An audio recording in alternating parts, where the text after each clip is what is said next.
Flights में veg non veg दोनों section होते हैं। सबसे पूछा जाता है सर वेज और नॉन वेज, पर हम अपनी अपनी बता रहे हैं। हमको आज तक एयर होस्टेस ने पूछा ही नहीं नॉन वेज, वो वेज ही बोलती है। क्यों? वो रूप से उलिया से ही समझ जाती है। हाँ, विदेशी हवाई जहाजों में तो बात अलग है, वहां तो पूछे ही लेते हैं। वहां तो एक बार एक एयर होस्टेस ने मुझे टिश्यू पे, सर ब्लड आ रहा है आपके, मैंने ब्लड नहीं है, तिलक है। तो आपका स्वरूप, हमारे महाराज जी का स्वरूप देखो भाई। जिसने इनके साथ हवाई जहाज में सफर किया वो व्यक्ति सबसे लकी है। महाराज जी कभी ना कभी एयरपोर्ट पे मिलते हैं मेरे को। तो फ्लाइट में एक बार मैं इंदौर से आ रहा था वापस दिल्ली, तो जैसे ही मैं एयरपोर्ट में प्रवेश कर रहा, महाराज जी निकल रहे थे प्रस्थान से। मैंने जाकर मैंने महाराज जी कहाँ से आ रहे हैं? बोले बंबई से आ रहा हूँ। मुझसे बोले तुम कहाँ जा रहे हो? मैंने कहा दिल्ली जा रहा हूँ। चलो मैं भी चल रहा हूँ। मैंने कहा आप अभी तो आए हो? बोले कोई नहीं, हमारा तो काम ही है, चलो। मैं टिकट, बोले वो मिल जाएगी। भीतर गए, वहां पे तो उनको सब जानते हैं, सारे एयर होस्टेस, सारे स्टाफ, चाहे दिल्ली एयरपोर्ट हो, मुंबई एयरपोर्ट हो, इंदौर एयरपोर्ट, सब जानते हैं महाराज जी को। लेके खींच के गए, लाइन वाइन कुछ क्यों में खड़े नहीं होना, सीधे बस में बैठे। हवाई जहाज अभी तैयार ही नहीं हुआ पब्लिक के लिए, सीधे जाके बैठ गए भीतर। मैंने कहा वाह भाई, आनंद तो ये है। दुनिया के लोग कहां कहां संपर्क बनाते हैं, बड़े बड़े बिल्डर, बड़े बड़े राष्ट्र के धनवान लोग। महाराज जी का संपर्क एयरलाइंस में है। और आश्चर्य की बात यह है, no WhatsApp, no Instagram, no Facebook, Android phone ही नहीं। महाराज जी का फोन कभी देख लोगे तो वो भी एक चमत्कार ही है। रबड़ बैंड से बंधा हुआ है 1100, उसमें वो है, वो बैटरी निकल जाती है पीछे वाली। वो फोन है। अमेरिका जाते हैं, इमिग्रेशन करके बाहर निकलते हैं और फिर दोबारा डिपार्चर से भीतर घुस के दूसरी फ्लाइट पकड़ के ऑस्ट्रेलिया चले जाते हैं। अद्भुत है। एक बार कोई महाराज जी को व्यक्ति मिला वृंदावन में। महाराज जी बोले कहां से आए? बोले हांगकांग से आए हैं महाराज जी। मुझे एक ऐसी खबर पता चली। महाराज जी बोले हांगकांग में कहां रहते हो? अपना पता बताओ, हम कभी आएंगे। अब उसने सोचा संत महात्मा तो ऐसे ही बोल देते हम कभी आएंगे। पता दे गया। महाराज जी 2-4 दिन बाद ही पहुंच गए हांगकांग। उसके घर के बाहर जाके फोन लगाया, हाँ भाई कहाँ हो? बोले आप कहाँ हैं? बोले हम तुम्हारे घर के बाहर खड़े हैं। अब उसने सीसीटीवी उसके फोन में था, उसने देखा महाराज जी वहीं खड़े। वो अभी हांगकांग पहुंचा ही नहीं है। महाराज जी बोले अब महाराज जी आपकी व्यवस्था कर देता हूँ, रुक जाइए। नहीं नहीं नहीं, अब हम अगली फ्लाइट पर जापान जा रहे हैं, निकल गए।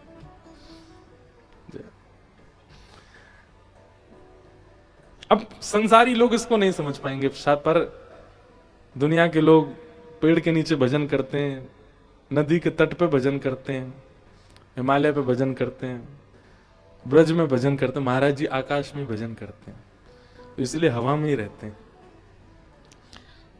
तो महाराज जी हमसे तो कभी एयर होस्टेस ने पूछा नहीं नॉन वेज सेक्शन। क्यों? क्योंकि उसको हमारे बाह्य रूप परिवेश, अब तो और अच्छा हो गया है। अब तो इंडियन एयरलाइंस, जो जितनी भी हमारे भारत की एयरलाइंस है, इसमें चले जाएं तो हाथ तो जोड़ती ही हैं, पर वेलकम करती हैं या नमस्ते बोलती हैं। हमको देखते ही बोलते राधे राधे, जय श्री कृष्ण। नहीं, अगर कोई 2-4 चूक जाती है तो हम ही जाके बोलते भाई राधे राधे।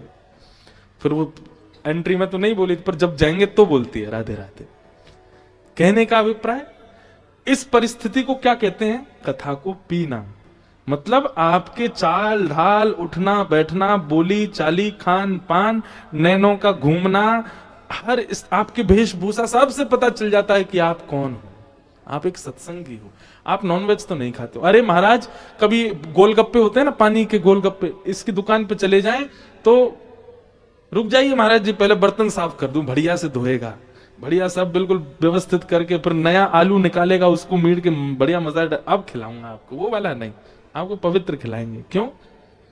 बाकी लोगों को देख करके भाई मर्सिडीज BMW से उतरने वालों को भी पवित्र खिला देते, पर उसकी भावना में क्या आया कि नहीं, ये व्यक्ति वो ज्यादा सत्संगी नहीं होगा, लेकिन उसको केवल उपस्थिति मात्र से यह अनुभव हो गया कि ये पवित्र हैं और इनको पवित्र ही देना है। हम ये नहीं कह रहे हैं कि आप भी हमारी तरह रह जाओ, पर हां, आपकी किसी स्थिति में तो पता चलना चाहिए कि आप वैष्णव हो। आपका कोई व्यवहार तो ऐसा हो जो आपका परिचय देता हो। आपको एक बात आप सुनिएगा मेरी बहुत ध्यान से, इतने लोगों से आप सब लोग मिलते हैं, कामी व्यक्ति का परिचय हो जाता है। लोभी व्यक्ति का परिचय हो जाता है, ईर्ष्यालु व्यक्ति का परिचय हो जाता है, क्रोधी व्यक्ति का परिचय। 2 मिनट आप उससे बात करो, आपको परिचय हो जाएगा कि इसका कैसा व्यवहार है। लेकिन आप यहां 2 दिन से कथा सुन रहे हो, चलिए जाइए रोड पे, मैं पीछे कैमरा वाले भेजता हूं, कोई आपको पहचान जाए कि आप वैष्णव कथा सुनते हो, आपसे परिचय नहीं हो पाएगा। क्यों? क्योंकि हम सुन रहे हैं, पी नहीं रहे। पिएंगे तो वो दिखने लगेगा, आपकी व्यवहार बोली में वो आने लग जाएगा। लोग बाग आपसे कहने लग जाएंगे कथा का असर हो गया भाई आप पे, अब आपका विचार व्यवहार बदल गया। कितने लोग ऐसे वो जैसे बहुत छोटी छोटी चीजें, आप फोन उठाते क्या बोलते हो? हेलो। लेकिन आप फोन उठाते ही बोलते हैं कुछ भी भगवान नाम, हरिओम बोलो, जय श्री कृष्ण बोलो, जय श्री राधे बोलो, जय श्री राम बोलो, राम राम बोलो। 2-3 बार सामने वाले को अटपटा लगेगा, क्योंकि आज तक उसको ऐसा नहीं बोला है आपने, पर वो अंदाजा लगा देगा कि यार अभी कथा हुई थी इनके यहाँ पे, तब से जय श्री कृष्ण बोलने लगा। अब वो दूसरी बार जब फोन करेगा ना, तो वो आपसे पहले जय श्री कृष्ण बोलेगा, जय श्री कृष्ण कहाँ है। अब आपका केवल इतना सा व्यवहार आपका परिचय दे रहा है कि आप वैष्णव। किसी को बताना ना पड़े और आपका भगवान से संबंध सामने वाला अपने आप पहचान जाए, इसको कहते हैं कथा पीना। पिबत भागवतम रसमालयम, कथा पियो। कोई पिए रे पियाला राम रस का, कोई पिए रे पियाला राम रस का, कोई पिए रे पियाला कृष्ण रस का, कोई पियो रे पियाला कृष्ण रस का, कोई पिए रे पियाला राम रस का, कोई पियो रे पियाला राम रस का। ये प्याला मीरा ने चाखा, ये प्याला मीरा ने चाखा, ये प्याला ने चाखा, ये प्याला मीरा ने चाखा, सफल बनाई काया, सफल बनाई काया। हे कोई पिए रे पियाला राम रस का, कोई पिए रे पियाला राम रस का, कोई पिए रे पियाला कृष्ण रस का, कोई पिए रे पियाला कृष्ण रस का। ओ ये प्याला सूरदास ने चाखा, ये प्याला सूरदास ने चाखा, बिन नैन हरि को पाया, बिन नैन हरि को पाया, नैन बिन हरि को पाया,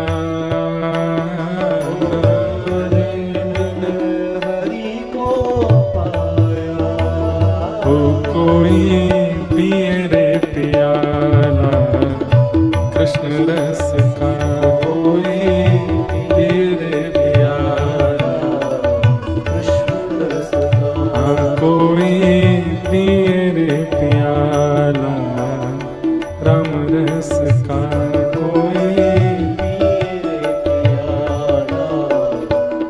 करताल बजा के गाओ, जय हो।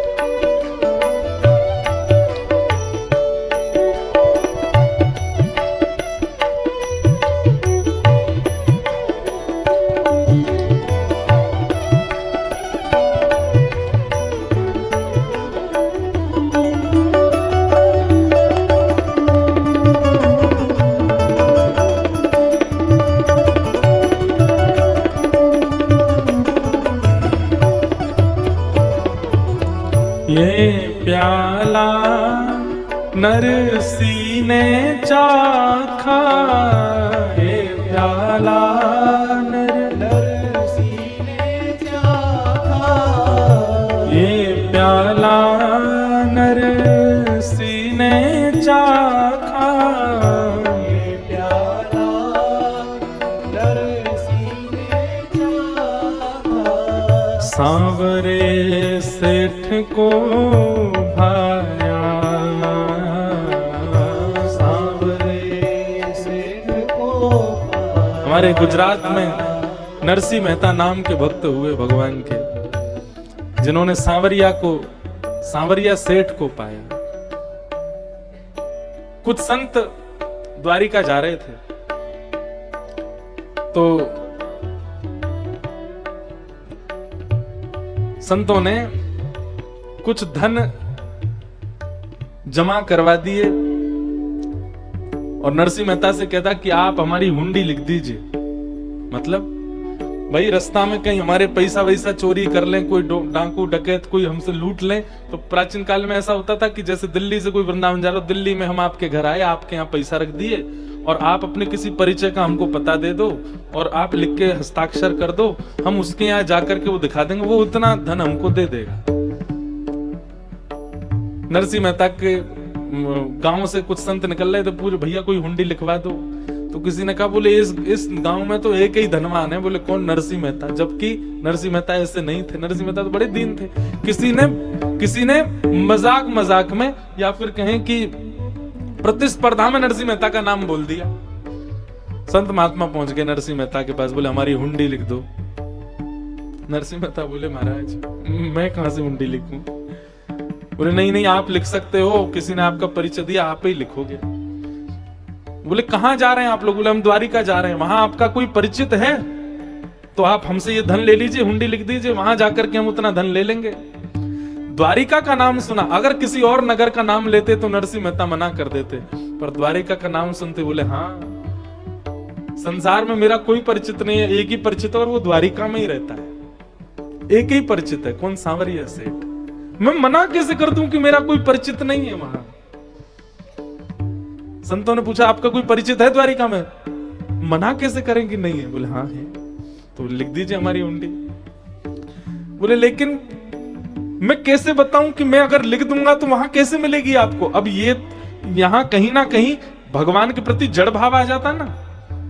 भगवान तो चैतन्य है ना नरसिंह मेहता के, चलते भी हैं, फिरते भी हैं, बोलते भी हैं, बैठते भी हैं। अब नरसिंह मेहता ये कैसे कह दे कि भाई मैं हुंडी लिख तो दूंगा पर ठाकुर जी तो मंदिर में रहते हैं, वो कैसे बाहर आएंगे? नरसिंह मेहता की भक्ति से तो ठाकुर जी आते हैं बाहर। अंत तो गत्वा नरसिंह मेहता ने धन ले लिया, हुंडी लिख दी। गुजरात में लोग गाते हैं, हो मारी हुंडी स्वीकारो महाराज रे, सामड़ा गिरधारी।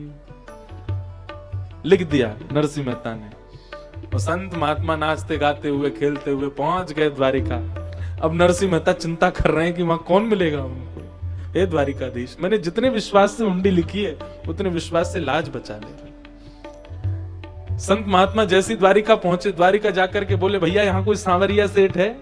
द्वारिका में सब बोले कोई सांवरिया सेठ नहीं है यहाँ पे। कौन? कहाँ आ गए आप लोग? यहाँ कोई सांवरिया सेठ नहीं, कोई सेठ ऐसा नहीं जो हुंडियां देता हो। संत रोने लगे गोमती जी के तट पे, अरे हम ठग लिए, हम हमारा पैसा ले लिया। इतने में ही महाराज जूती पहन करके, सिर पर सेठों जैसी टोपी लगा करके, बढ़िया सुंदर गले में हार पहन करके, सोने का बैंत लेकर के वो ठाकुर जी अदब से चलते भय आए। अरे कोई जूनागढ़ से आए हैं क्या? हमारे सेठ नरसिंह मेहता ने उनको भेजा होगा। संत महात्मा बोले अरे हम आप ही सांवरिया सेठ? बोले हाँ हम ही। अरे भैया आप सबके मैं चरणों में प्रणाम करूं, आप सबको वंदन। और इतने सुंदर, इतने अद्भुत वेशधारी। बोले आप हमको प्रणाम क्यों कर रहे? बोले क्योंकि मेरे सेठ जिनको मैं बहुत मानता हूं ऐसे नरसिंह मेहता के आप सब लोग दर्शन करके आए, इसलिए मैं आपको प्रणाम कर रहा हूं। बोले भैया ये हुंडी लिखिए। बोले ये सब छोड़िए, आप तो लीजिए महाराज। भर भर भंडार दे दिया संतों को, खूब बढ़िया सुंदर पंगत कराओ, भंडारे करो, खूब जो करना। बोले इतना धन नहीं दिया। बोले कोई बात नहीं, आप हमारे सेठ के यहाँ से आए हैं, ये हम अपनी तरफ से दे रहे हैं। खूब सारा धन दान दे दिया संतों को। महात्माओं ने महाराज झरा भंडारा किया द्वारिका में। बोले भैया एक बार जाते जाते नरसिंह मेहता को प्रणाम तो करेंगे, क्या बढ़िया उनके सेवक हैं ये सांवरिया सेठ। लौट करके सब संत गए और नरसिंह मेहता के पास जाकर के लिपट गए नरसिंह मेहता जी से। नरसिंह मेहता बोले, भगवान आपको मिला कोई, कुछ हुआ?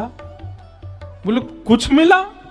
अरे इतना मिला कि पूरी द्वारिका नगरी को जरा भंडारा कर दिया, तब भी कम पड़ गया हमारा। तुम्हारे भैया वो सेवक बहुत बढ़िया। बोले मेरे सेवक कौन? बोले सांवरिया सेठ जिनका तुमने बताया था।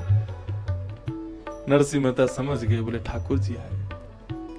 बोले वो हमारे चरणों में गिर गए कि तुम हमारे सेठ नरसिंह मेहता के यहां से आए हो। नरसिंह मेहता को सुन के बहुत पीड़ा हुई। नरसिंह मेहता बोले रूप बता दीजिए कैसा था? बोले ऐसी टोपी पहन रखी थी, बढ़िया हाथ में सोने का बैंड था, आहा ऐसे जड़ाउदार जूतियां थी, ऐसे वस्त्र थे, आदि आदि। सुन सुन के नरसिंह मेहता रोते जा रहे हैं। सब संत बोले क्या हुआ? बोले अब मैं कैसे बताऊं आपको कौन आया था? साक्षात द्वारिकाधीश आए थे हुंडी भरने के लिए।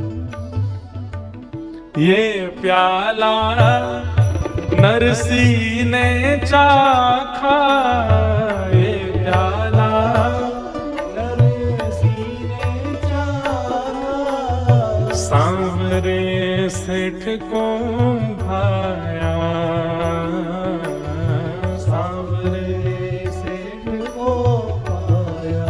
ओ कोई पिए रे प्याला कृष्ण रस का, कोई पिए रे प्याला कृष्ण रस का।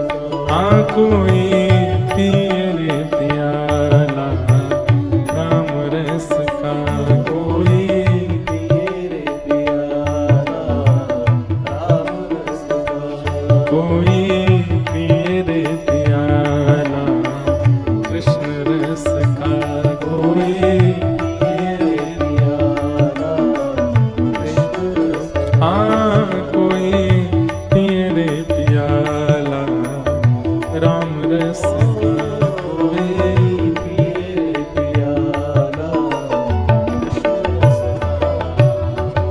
पिबत भागवतम रसमालयम मुहुरहो रसिका भुवि भावुका। कथा सुननी नहीं है, सुनी हुई बातें भूल जाई जाती, कथा तो पीनी है। और पीने का मतलब परिवर्तन की भावना से कथा सुननी है कि मुझे स्वयं को बदलना है, ये परिवर्तन मुझ में चाहिए, इस भावना से कथा सुननी।